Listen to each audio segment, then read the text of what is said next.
Hello students, मैं doctor Arvinder Kaur MEd semester 1 की online video classes में आप सभी का बहुत बहुत स्वागत करती हूँ। डियर स्टूडेंट, जैसा कि आप सभी जानते हैं कि आप मेरे साथ paper 4 research method in education part 1 की पढ़ाई कर रहे हैं और आज जिस टॉपिक को हम अपने ऑनलाइन वीडियो में कवर करेंगे वो है यूनिट 3। आज से हम शुरू करेंगे यूनिट 3। यूनिट 3 का सबसे पहला जो टॉपिक है उसे आज हम स्टार्ट करेंगे। जैसा कि आप देख पा रहे हैं कि यूनिट 3 जो है क्वांटिटेटिव मेथड ऑफ रिसर्च है। तो डियर स्टूडेंट, जैसा कि आप इसके टॉपिक में ही समझ गए हैं, इसमें हम कई सारे मेथड्स के बारे में जानेंगे, कई सारे मेथड्स के बारे में समझेंगे जो कि रिसर्च के मेथड होंगे और जो कि क्वांटिटेटिव मेथड ऑफ रिसर्च के मेथड्स होंगे। तो डियर स्टूडेंट्स, आइए हम शुरू करते हैं। आज का हमारा टॉपिक आप अपने सिलेबस में देखिए। यूनिट 3 में हमने क्वांटिटेटिव मेथड ऑफ रिसर्च में कई तरह के स्टडीज़ और कई तरह के मेथड्स के बारे में जानना है। हम अपने सिलेबस के अकॉर्डिंग ही चलेंगे और सिलेबस में जैसा कि आप देख पा रहे हैं, क्वांटिटेटिव मेथड्स ऑफ रिसर्च में सबसे पहला जो पॉइंट है जिसके बारे में हमें पढ़ना है और जानना है, पहले है सर्वे स्टडी, डिस्क्रिप्टिव स्टडी और कोरिलेशनल स्टडीज़। तो आज के वीडियो में हम ये 3 पॉइंट को कवर करने की कोशिश करते हैं: survey studies, descriptive studies and correlation studies. Survey study जिसको कि हम हिंदी में सर्वेक्षण अध्ययन कहते हैं, डिस्क्रिप्टिव स्टडीज़ जिसे हम वर्णनात्मक अध्ययन कहते हैं और कोरिलेशनल स्टडीज़ जिसे हम सहसंबंधीय अध्ययन कहते हैं। तो चलिए हम लोग अपने सिलेबस के अनुसार अपने टॉपिक को आगे बढ़ाते हुए सबसे पहले स्टार्ट करते हैं क्वांटिटेटिव मेथड ऑफ रिसर्च में सर्वे स्टडीज़। सर्वे स्टडीज़, ये स्टूडेंट आइए जानने की कोशिश करते हैं सर्वे स्टडीज़ या सर्वे रिसर्च क्या होती है। डियर स्टूडेंट, सर्वे रिसर्च या सर्वे स्टडी जो है is defined as the process of conducting research using surveys that are sent to survey respondent. The data collected from survey is then statistically analyzed to draw meaningful research conclusion. Survey studies या सर्वे research जो होता है वो सर्वे करने का एक method है। सर्वे study क्या है? सर्वे करने का एक मेथड है। जब भी हम कोई रिसर्च करते हैं और जब भी हमें रिसर्च में डाटा कलेक्ट करना होता है तो किसी भी वेरिएबल के सर्वे करने को हम लोग सर्वे स्टडीज़ कहते हैं। अपने normal day to day work में आप सुनते हैं कि जब भी मार्केटिंग में किसी प्रोडक्ट के बारे में या किसी प्रोडक्ट के वैल्यू के बारे में जानना है तो सर्वे की जाती है। सर्वे कई तरीके से की जाती है, विद्यालय में भी सर्वे की जाती है और भी कई जगहों पे सर्वे किया जाता है। हिंदी में इसे सर्वेक्षण अनुसंधान या सर्वेक्षण अध्ययन कहते हैं। सर्वेक्षण अध्ययन जो होता है वो बेसिकली इसलिए किया जाता है ताकि हम जिस चीज़ के बारे में जानना चाहते हैं उसकी प्रतिक्रिया को परिभाषित कर सके। सर्वेक्षण से एकत्र किए गए जो डाटाज होते हैं वो तभी सार्थक अनुसंधान निष्कर्ष निकालने के लिए सांख्यिकी रूप में विश्लेषण किया जाता है। चलिए आइए इसको और अच्छे तरीके से समझते हैं कि सर्वे स्टडी क्या होती है। सर्वे रिसर्च या survey study is an investigation of ideas. ये एक इन्वेस्टिगेशन है आइडियाज़ का, एटीट्यूड का, जो कि हमें दूसरे रिस्पोंडेंट से मिलती है। डियर स्टूडेंट, जो सर्वे रिसर्च होती है वो ज़्यादातर नॉन एक्सपेरिमेंटल रिसर्च में की जाती है और ज़्यादातर हमें किसी चीज़ की क्वालिटी के बारे में जानने के लिए, किसी चीज़ के बारे में जानने के लिए, किसी चीज़ के बारे में लोगों के क्या विचार हैं, क्या दृष्टिकोण है या उनकी प्रतिक्रिया क्या है, इन सब के बारे में जानने के लिए सर्वे स्टडी या सर्वे रिसर्च की जाती है। Mostly people answers a series of question by mail, telephone और इंटरव्यूज। हम लोगों से कई तरह के सवाल पूछते हैं जो हम जानना चाहते हैं, तो लोग उसका जवाब देते हैं मेल के थ्रू, टेलीफोन के थ्रू, इंटरव्यू के थ्रू या फेस टू फेस भी। सर्वे research is a useful technique psychologist, sociologist, market researchers, magazine and other use survey to gain information about the people, thought and feeling। तो इसमें हम क्या करते हैं कि हम लोगों के विचार, लोगों के दृष्टिकोण, लोगों की प्रतिक्रिया को इकट्ठा करते हैं, उनके प्रतिक्रिया का डाटा इकट्ठा करते हैं और लोगों की भावनाओं, लोगों के विचारों के बारे में हम जानकारी हासिल करते हैं और उसका हम अपने सर्वेक्षण में उपयोग करते हैं। तो हम जो भी रिसर्च करते हैं वो लोगों से जानकारी लेकर के, लोगों के आइडियाज़ को लेकर के, लोगों के विचार को लेकर के हम अपने आगे की स्टडी करते हैं, हम अपने आगे की रिसर्च करते हैं। तो इसी तरह से आप ये समझ सकते हैं कि इसमें स्टेप्स क्या होते हैं। तो आप ध्यान से देख सकते हैं डियर स्टूडेंट कि इसमें सबसे पहले तो प्रॉब्लम को फॉर्मुलेट किया जाता है, प्रॉब्लम क्या है, फिर हम पॉपुलेशन एंड सैम्पलिंग करते हैं, उसके बाद सर्वे के टूल्स इस्तेमाल करते हैं। सर्वे के टूल्स क्या क्या हैं, इंटरव्यू है, क्वेश्चनेयर है, बाय कॉल, बाय ईमेल, किसी भी तरह से डाटा कलेक्ट करते हैं, डाटा को एनालिसिस करते हैं और रिजल्ट निकालते हैं। तो ये हमारे स्टेप्स हैं सर्वे मेथड में। दूसरा हमारा जो टॉपिक है, चलिए अब उसको स्टार्ट करते हैं। दूसरी स्टडी है हमारी डिस्क्रिप्टिव स्टडी। डिस्क्रिप्टिव स्टडी जैसा कि इसका नाम ही बता रहा है, वर्णनात्मक अध्ययन। वर्णनात्मक अध्ययन क्या होता है, या हम ये कहें कि डिस्क्रिप्टिव स्टडी क्या होती है, तो descriptive studies are observational studies which describe the pattern of disease occurrence in the relation to variables such as person, place and time. They are often the first step or initial inquiry into a new topic, event, disease or condition.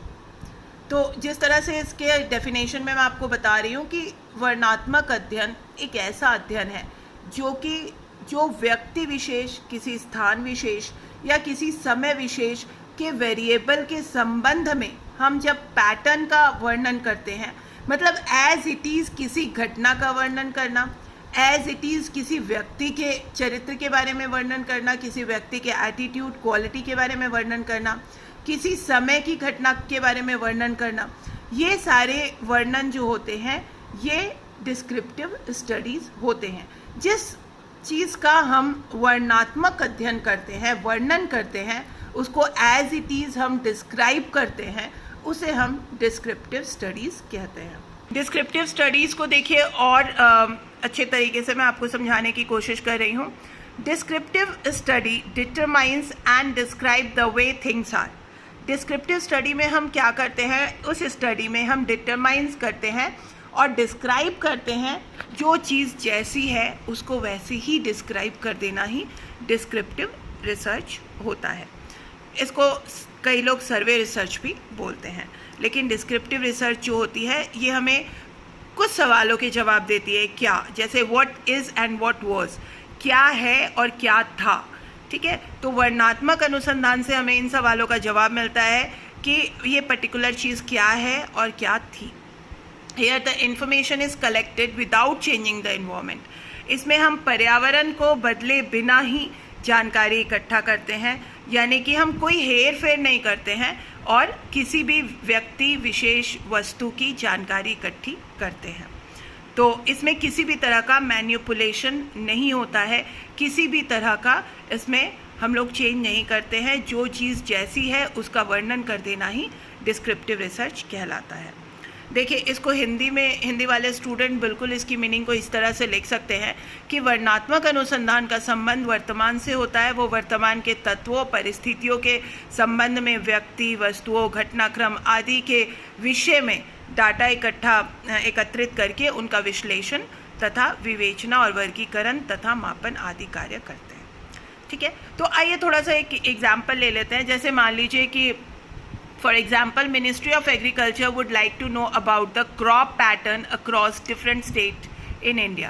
अगर agriculture की ministry है तो वो अगर crop pattern India के हर एक state में क्या क्रॉप का पैटर्न है, कितनी पैदावार हुई है, कितनी फसल हुई है, अगर ये जानने की कोशिश करती है और इसके बारे में रिसर्च करती है तो उसे डिस्क्रिप्टिव रिसर्च कहा जाएगा, क्योंकि उसमें किसी तरह का फेरबदल नहीं है, वो सिर्फ जानकारी इकट्ठी कर रही है, जानकारी लेना चाह रही है।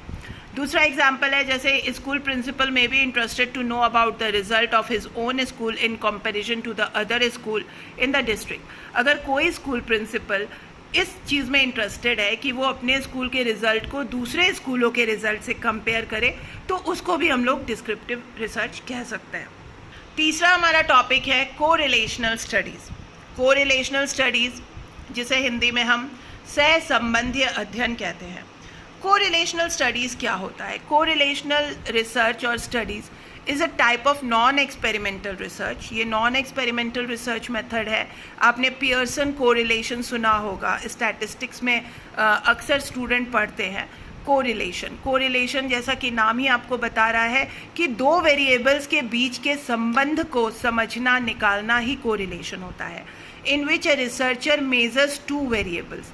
इसमें जो रिसर्चर होता है ये दो वेरिएबल को मेज़र करता है, दो वेरिएबल के बारे में या दो वेरिएबल के बीच में आपस में क्या संबंध है, पॉजिटिव है, नेगेटिव है, ये जानने की कोशिश करता है, समझने की कोशिश करता है। Understand and assess the statistical relationship between them with no influence from any extraneous variable. किसी भी एक्सट्राजीनियस वेरिएबल का उसमें इन्फ्लुएंस नहीं होता है। इसमें सिर्फ दो वेरिएबल्स के बीच में आपस में सहसंबंध को, आपस में रिलेशनशिप को समझा जाता है। तो इसको हम समझ सकते हैं कि जब हम दो चर के बीच में आपस के संबंध को निकालने की कोशिश करते हैं तो उसे हम कोरिलेशनल स्टडीज़ यानी सहसंबंधीय अध्ययन कहते हैं। कोरिलेशन तीन तरह के होते हैं, positive, negative and no correlation. इसको हिंदी में हम सकारात्मक, नकारात्मक और कोई सहसंबंध नहीं समझते हैं। पॉजिटिव कोरिलेशन वो होता है जिसमें कि एक वेरिएबल अगर बढ़ता है तो दूसरा भी सेम डायरेक्शन में बढ़ता है, तो उसे हम पॉजिटिव कोरिलेशन कहते हैं। नेगेटिव कोरिलेशन तब होता है जब एक वेरिएबल बढ़ता है और दूसरा वेरिएबल घटता है, तो उसे हम नेगेटिव कोरिलेशन कहते हैं। और नो कोरिलेशन का मतलब होता है कि दो वेरिएबल्स के बीच में आपस में कोई संबंध नहीं है, no relationship, then no correlation. चलिए इसको और थोड़ा अच्छे तरीके से समझते हैं एग्जाम्पल के साथ। कोरिलेशनल स्टडीज़ जो होती है या a research design that examine the extent to which two variables are associated. जब दो वेरिएबल एसोसिएट है, कोरिलेट है एक दूसरे में आपस में, तो उसे हम कोरिलेशनल स्टडीज़ कहते हैं। फॉर एग्जाम्पल, एक एग्जाम्पल लिया गया है, अगर आप कोई स्टडी कर रहे हैं और उसमें आप ये देख रहे हैं are people who have higher marital satisfaction better parents. जिनके मैरिटल सेटिस्फैक्शन ज़्यादा होता है, क्या वो ज़्यादा अच्छे पेरेंट होते हैं? ये अगर हम हाइपोथेसिस लेते हैं तो ये हमारी कोरिलेशनल स्टडीज़ है, क्योंकि इसमें दो वेरिएबल है। पहला वेरिएबल क्या है? हायर मैरिटल सेटिस्फैक्शन, दूसरा वेरिएबल है बेटर पेरेंट्स। तो हम दोनों के बीच में रिलेशनशिप ढूंढ रहे हैं। वैसे ही दूसरा एक और एग्जाम्पल देखिए, do people who are more creative perform better in a school. जो लोग ज़्यादा क्रिएटिव होते हैं, क्या वो स्कूल में ज़्यादा अच्छा परफॉर्म करते हैं? तो इसमें दो वेरिएबल है। एक वेरिएबल क्या है? Creativity, that is more creative, और दूसरा वेरिएबल क्या है? Perform better in a school, school की परफॉर्मेंस इन स्कूल। तो इसमें हम दो वेरिएबल्स के बीच में रिलेशनशिप देख रहे हैं, means the creativity and the performance. इन दोनों के बीच में हम रिलेशनशिप ढूंढ रहे हैं कि रिलेशनशिप पॉजिटिव है या नेगेटिव। तो इसे ही हम कोरिलेशनल स्टडीज़ कहते हैं। तो पॉजिटिव कोरिलेशन क्या होता है, आइए जानते हैं। पॉजिटिव कोरिलेशन तब होता है जब पहला वेरिएबल और दूसरा वेरिएबल दोनों सेम डायरेक्शन में चेंज होते हैं, एक ही डायरेक्शन में बढ़ते हैं, एक ही डायरेक्शन में चेंज होते हैं, तो उसे हम पॉजिटिव कोरिलेशन कहते हैं। नेगेटिव कोरिलेशन तब होता है जब एक वेरिएबल बढ़ता है और दूसरा वेरिएबल घटता है, तो हम उसे नेगेटिव कोरिलेशन कहते हैं। और जीरो कोरिलेशन तब होता है जब दो वेरिएबल्स के बीच में आपस में कोई संबंध नहीं होता है, तो उसे जीरो कोरिलेशन कहते हैं। आइए पॉजिटिव कोरिलेशन के बारे में मैं आपको बताऊं। जैसे फॉर एग्जांपल कि अगर व्यक्ति की हाइट बढ़ेगी तो वेट भी बढ़ेगा। तो हाइट और वेट दो वेरिएबल हैं और दोनों वेरिएबल बढ़ रहे हैं, तो ये हो गया हमारा पॉजिटिव कोरिलेशन। नेगेटिव कोरिलेशन के बारे में अगर हम बात करें तो नेगेटिव कोरिलेशन में हम ये देखते हैं कि जैसे प्राइस बढ़ता है डिमांड घटती है। तो कहने का मतलब ये है कि प्राइस बढ़ेगा और डिमांड घटेगी, तो ये क्या हुआ? नेगेटिव कोरिलेशन हुआ। जीरो कोरिलेशन तब होता है जब दो वेरिएबल्स के बीच में कोई भी रिलेशन नहीं होता है, वो कुछ भी हो सकता है, तो उसे हम जीरो कोरिलेशन कहते हैं। तो डियर स्टूडेंट, आज हमने ये तीन टॉपिक कवर किए हैं, जिसमें आपने सर्वे स्टडी पढ़ा है, डिस्क्रिप्टिव स्टडी पढ़ा है एंड कोरिलेशन स्टडी पढ़ा है। तो आज के वीडियो में इतना ही।